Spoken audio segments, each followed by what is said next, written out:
Il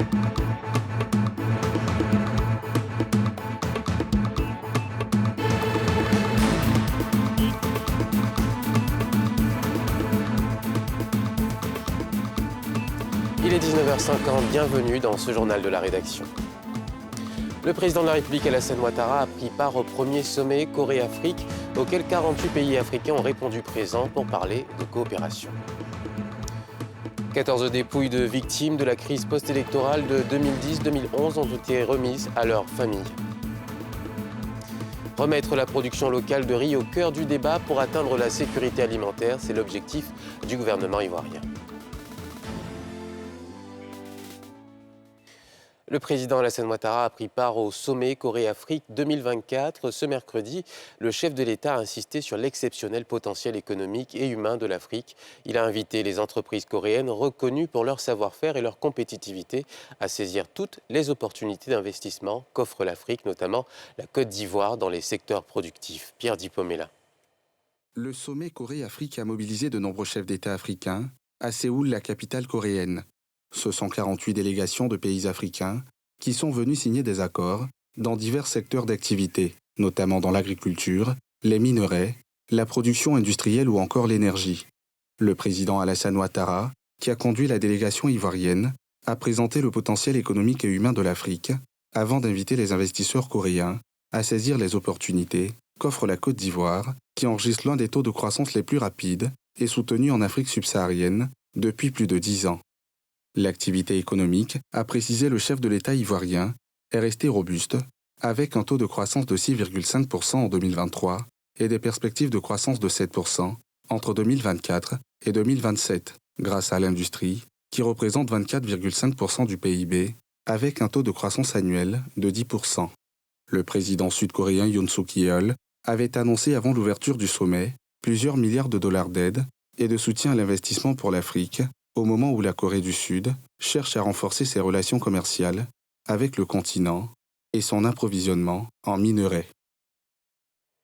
14 dépouilles de personnes tuées lors de la crise post-électorale de 2010-2011 en Côte d'Ivoire ont été remises par le gouvernement à leurs familles lors d'une cérémonie mercredi à Abidjan. La crise avait fait près de 3000 morts. Pierre Dipomela.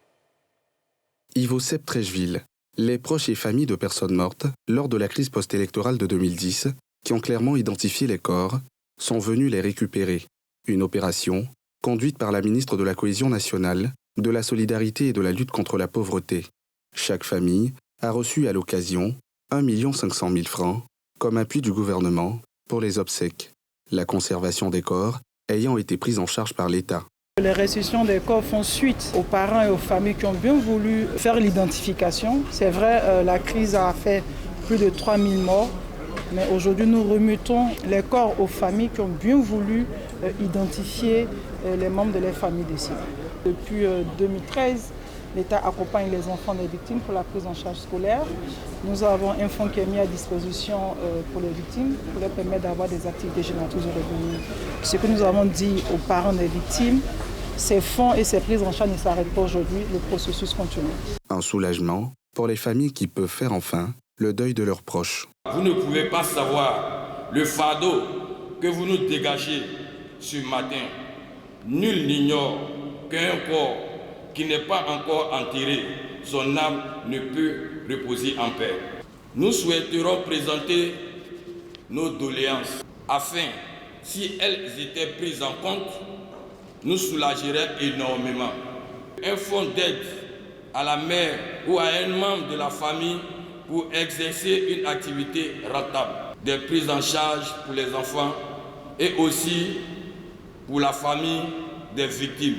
Les 14 corps, remis à Abidjan, font suite à une quarantaine qui a été remis dans la région du Cavali, un foyer chaud de la crise post-électorale. L'opération va se poursuivre avec la remise de 6 autres corps les semaines à venir à Diokwe. École de gendarmerie nationale. Face aux hommes en tenue, le ministre des Transports fait le point de la stratégie de lutte en faveur de la sécurité routière. Au-delà des encouragements, Amadou Koné invite les gendarmes à garder le cap dans la lutte contre l'incivisme routier pour sauver le maximum de vies. C'est important que sur les questions d'identification des véhicules, donc nous puissions être intraitables. La deuxième chose qui nous paraît importante, c'est aussi la qualité des véhicules et puis donc, le contrôle technique. Quatrième pilier, c'est la sécurité des usagers, notamment par la formation avec l'instauration du CACR. Et puis l'autonomisation du permis, de l'examen théorique du permis de conduire. Le cinquième pilier porte sur la prise en charge donc après les accidents. Avec la gendarmerie, il faut qu'on renforce donc la coopération, qu'on renforce aussi la surveillance et la sensibilisation donc sur les axes les plus meurtriers. Se joignant à l'appel du ministre, le commandant supérieur de la Gendarmerie nationale a mobilisé ses troupes afin de réussir le pari d'une route plus sûre. Après la conférence du ministre, là, il faut bien montrer que le ministre est passé par ici et que la gendarmerie a bien compris la leçon et qu'elle reprend encore, je vous engage, commandant de légion, commandant de région, commandant de compagnie, à reprendre cette lutte-là contre le non-port de casque et contre les questions de vitesse, parce que le ministre nous a donné tout de suite là les chiffres, et vous avez bien vu. Soyez rassurés que votre conférence va impacter l'action de la gendarmerie nationale. Selon Amadou Koné, cette rencontre vise aussi à renforcer les outils de la stratégie nationale de sécurité routière et montrer l'impact de la contribution de la gendarmerie nationale dans la réussite des opérations.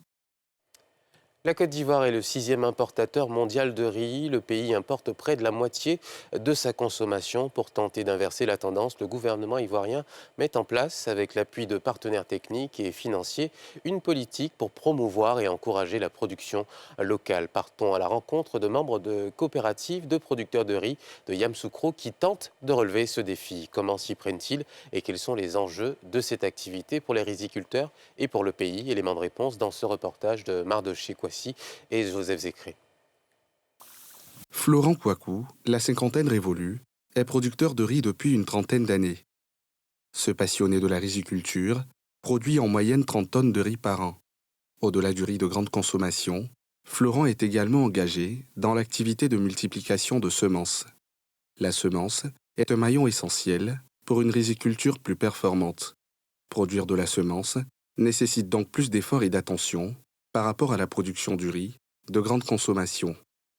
Nous avons une variété sélectionnée qu'on doit produire. Maintenant, il y a d'autres variétés qui sont un peu mélangées à cette variété. Donc, il faut les enlever. Et ce travail, on appelle ça épuration.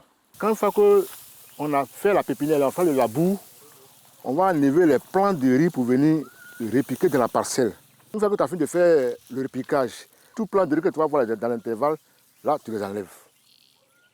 Même si c'est la même variété ou ce n'est pas la même variété, tu les enlèves. Au stade végétatif, tu regardes même les plants même de riz qui sont plus grands, tu les enlèves aussi. Maintenant, c'est quand le riz a épillé comme ça qu'on fait maintenant la dernière phase de l'épuration. Après ça, c'est le labo maintenant qui va maintenant déterminer tout maintenant. Au vu des exigences de cette activité, la production de la semence ne se fait que sur commande, après la signature d'un contrat avec le demandeur. L'intérêt de cette activité se trouve dans sa rentabilité et la contribution qu'elle apporte à la lutte pour l'autosuffisance en riz. La production de semences est encore plus intéressante parce que c'est du professionnel. Voilà pourquoi la semence coûte un peu plus cher par rapport au paddy. La semence que nous on produit ici, quand ça arrive là-bas, ils même sont contents de notre semence. C'est vrai qu'actuellement, il y a des entreprises qui viennent nous voir pour leur produit de la semence. La multiplication de semences exige également des compétences particulières acquises suite à des formations. Réunis au sein de la coopérative, des producteurs de riz de Yamoussoukro Coprori, Florent et ses camarades riziculteurs ont justement bénéficié de l'accompagnement de plusieurs structures, notamment l'Organisation des Nations Unies pour l'alimentation et l'agriculture FAO, à travers le projet de révitalisation du système semencier en Côte d'Ivoire. Il faut qu'au niveau des instituts de recherche, on renouvelle aussi, on régénère les semences parce qu'elles sont vieillissantes. Avec ce projet, on a eu, comme on appelle, du matériel, des bâches, des GPS et puis du matériel de pesée. Et puis aussi une notion du digital au niveau de la riziculture. La semence est la matière première de toute production agricole. La qualité et la disponibilité de celle-ci contribuent à la pérennisation des cultures et à la sécurité alimentaire. C'est le combat de la FAO dont le responsable du Bureau de l'Afrique de l'Ouest recommande aux différents gouvernements la mise en place d'une politique semencière performante pour chaque filière. À ce niveau, la politique semencière devient cruciale. Donc les États doivent faire une politique semencière, y compris même la législation, y compris tout ce que l'État peut faire pour aider les acteurs qui sont dans la semence. Parce que dans beaucoup de cultures que nous avons, le privé ne fait pas beaucoup d'argent en faisant les semences. Et donc l'État doit intervenir. Et nous aidons les pays à le faire, à formuler les politiques semencières, la législation semencière. En 2023, la Côte d'Ivoire a produit 1,3 million de tonnes de riz pour un besoin estimé à plus de 2,1 millions. Le pays importe environ 1,4 million de tonnes de riz, soit une dépense de près de 400 milliards de francs CFA de devises. Et c'est parti pour la 3e édition de la campagne de promotion des produits dérivés du cajou. Et c'est la commune d'Abobo qui a été choisie pour abriter cette activité qui réunit sur un même site plusieurs acteurs de la transformation de l'anacarde. Des produits de toutes sortes exposés pour non seulement faire connaître le cajou, mais aussi promouvoir le secteur. Nadia Eja, Fulgence Kissiedou. Huile, jus, vinaigre, pâte, spiritueux, farine, confiture, épicé ou incorporé à d'autres aliments. Le cajou est présenté sous toutes ses formes à cette caravane de promotion dénommée Fête des mères en cajou. Une initiative du Conseil du coton et de l'anacarde dans le cadre du projet de promotion de la compétitivité de la chaîne des valeurs de l'anacarde. Nous sommes aujourd'hui 3e transformateur mondial de noix de cajou. Et ça veut dire que nous devons faire la promotion de la consommation de ce produit. Nous pouvons exporter, mais nous devons également faire émerger des consommateurs au plan national, de telle sorte à ce que la consommation puisse tirer non seulement la transformation, mais aussi la production. À la tête de la commune d'Abobo, lieu choisi pour la 3e édition de cette caravane, la présidente du Sénat, Candia Camara, était présente à cette cérémonie. Elle a rappelé l'importance de la consommation du cajou. Aujourd'hui, nous connaissons les vertus, toutes les vertus provenant des noix de cajou et de ses dérivés. Et c'est la raison pour laquelle encore nous sommes très heureux. Parce que cette caravane promotionnelle des dérivés du noix de cajou ici à Bobo permettra à nos populations de savoir manger, mais surtout consommer des produits sains. Ouverte ce mercredi 5 juin, cette campagne va s'étendre jusqu'au 8 juin, laissant le temps à toute la population d'y faire un tour et découvrir le cajou dans tous ses états. Et ce mercredi 5 juin 2024, à la salle des pas perdus du tribunal de première instance d'Abidjan-Plateau, 24 agents de la Chambre nationale des métiers de Côte d'Ivoire ont prêté serment en tant qu'agents de contrôle et de conformité. Ils auront la lourde fonction de veiller au contrôle de la conformité de l'exercice des activités artisanales, conformément à la législation en vigueur. Niki Mamoussa, Myriam Touré, Tanguy Conan.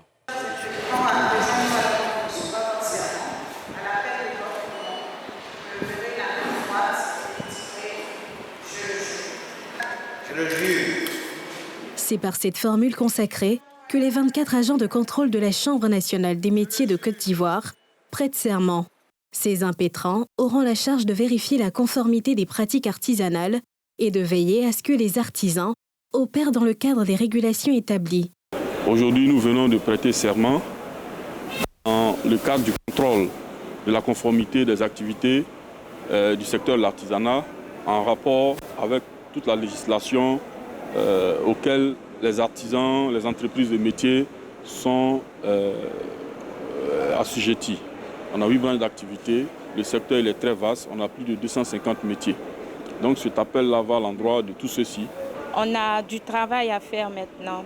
On a un recadrement des artisans de Côte d'Ivoire, vous voyez, et on sera sur le terrain pour faire un contrôle assidu.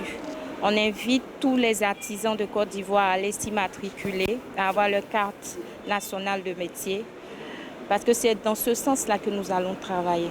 Cette prestation de serment vise à renforcer la régulation et la supervision du secteur artisanal, garantissant ainsi le respect des normes et des lois en matière d'artisanat. Pour moderniser le secteur et sortir de l'informel, il va falloir que les artisans se conforment à la loi et moderniser leur activité afin de les permettre au bout de pouvoir créer de la richesse en participant aux appels d'offres et aussi en participant à la reconstruction du pays parce que l'artisanat fait 245 corps de métier. Cette étape renforce davantage l'engagement de la Chambre nationale des métiers à assurer un environnement de travail régulé et conforme pour les artisans du pays. Le monde célèbre ce 5 juin la journée internationale contre la pêche illicite, une occasion de sensibiliser à l'importance de la lutte contre ce fléau et promouvoir des pratiques de pêche responsables. À l'initiative du ministère des Ressources animales et halieutiques, une campagne de sensibilisation a été organisée en présence de plusieurs acteurs de la pêche, de chefs traditionnels. Salif Yalekwe, Chèque Bleu. Pêche INN, menace pour la sécurité alimentaire, était le thème autour duquel s'est déroulée la Journée internationale de lutte contre la pêche non réglementée à Abidjan-Treichville, en zone portuaire. Une initiative qui vise à sensibiliser les acteurs de la pêche sur les dangers d'une telle pratique. La première plus grosse mesure qui est aujourd'hui très active et qui nous permet de suivre au quotidien l'activité de la pêche, c'est un centre de surveillance. C'est-à-dire qu'aujourd'hui, on peut savoir la position des différents bateaux sur la mer. S'il y a un bateau qui contrevient au règlement qu'on lui a donné, on peut savoir et le suivre et en même temps le contrôler si nécessaire. La pêche illicite non déclarée et non réglementée est une menace majeure pour la sécurité alimentaire de nos communautés. Il y a urgence d'agir et cette action doit être combinée déjà par les moyens de l'État, par la collaboration entre les administrations qui interviennent en mer, mais aussi par les acteurs qui doivent nous aider par une surveillance participative et par l'adhésion des mesures de gestion et conservation que nous mettons en place. Une initiative saluée par les pêcheurs qui s'engagent également à amplifier la sensibilisation. Nous sommes heureux de retrouver, je dis que le ministère, le monde entier célèbre le jour de la pêche illicite pour défendre, pour se battre contre cette pêche illicite-là qui nuit notre filière et qui détruit un peu les ressources. Donc c'est aussi en harmonie avec l'administration et nous venons leur dire merci pour avoir initié ce genre de rencontre et nous voulons qu'elle soit multipliée. Selon la FAO, la pêche illicite non déclarée et non réglementée demeure l'une des plus grandes menaces pour les écosystèmes marins en raison de sa capacité à entraver les efforts nationaux et régionaux de gestion durable des pêcheries et de conservation de la biodiversité marine. Le gouvernement ivoirien, à travers le ministère de la Promotion de la Jeunesse, de l'Insertion professionnelle et du Service civique, veut renforcer son programme volontaire à travers la recherche de partenariats extérieurs. Une convention a été signée ce mercredi entre le ministre Mamadou Touré et le directeur général de France Volontaire. C'était en présence de nos reporters Mardoché Kouassi et Joseph Zécré. Cette convention entre dans le cadre de la mise en œuvre de la phase 3 du C2D Emploi des jeunes, dont la gestion est assurée par le Bureau de coordination des programmes emploi. L'enjeu est de mettre en œuvre le volontariat tel que prévu par la loi avec l'appui technique de France Volontaire, ce qui va renforcer les capacités des structures opérationnelles de l'Office de service civique national en vue de pouvoir profiler, former et déployer des volontaires. La signature donc, de la présente du président Avena vise donc à renforcer l'axe de collaboration. Cela vise essentiellement à la production d'un guide pédagogique volontariat, l'établissement des modèles de fiches de mission, de contrats de volontariat national, la production d'un document cadre et des conditions de service du volontaire national, le développement des différents types de volontariat, le développement du volontariat international, et l'implémentation du portail des bénévoles. Donc je voudrais dire toute notre disponibilité à faire en sorte que ce projet soit pérenne et que